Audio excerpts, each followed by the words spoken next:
فرمائیں تھی ولا تترک الصلاة مکتوبۃ متعمدا،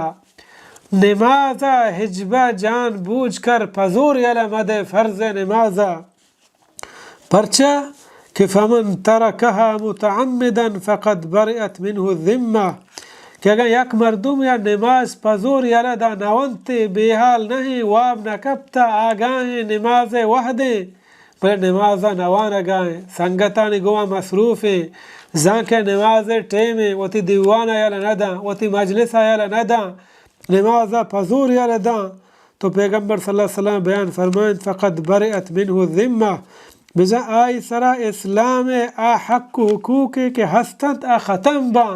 ہما حق حقوق کہ یک مسلمانی سرا اسلام ہیر کو تگا، نماز یلا دیا پورے دین یلا دیا گے، ہر کسا کہ نماز یلا دا بجا ہی ہوتی دین یلا دا۔ اللہ بیان فرمانی فخلف من بعدهم خلف اضاعوا الصلاة واتبعوا الشهوات فسوف يلقون غیا، پدا آت کنت آیانی جاگہا بیکار مردم کہ بربادش کو تنت نماز اور اندہ کبتنت وتی واہشتانی نو دیر نبید کہ آ کپنت ما تباہیتہا، انچو کہ پیغمبر صلی اللہ علیہ وسلم بیان فرمائیں ان بین الرجل والشرک والکفر ترک الصلاة،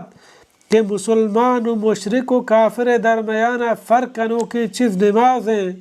العہد الذی بیننا و بینہم الصلاة فمن ترکها فقد کفر، پیغمبر صلی اللہ علیہ وسلم بیان فرمائیں مسلم و غیر مسلمان درمیانہ عہد و پیمان ہستے نماز ہے گے، ہر کسا کہ نماز یلا دا بجا ہے کفر کو نماز یلا دیا بلا ہیں گناہ ہے۔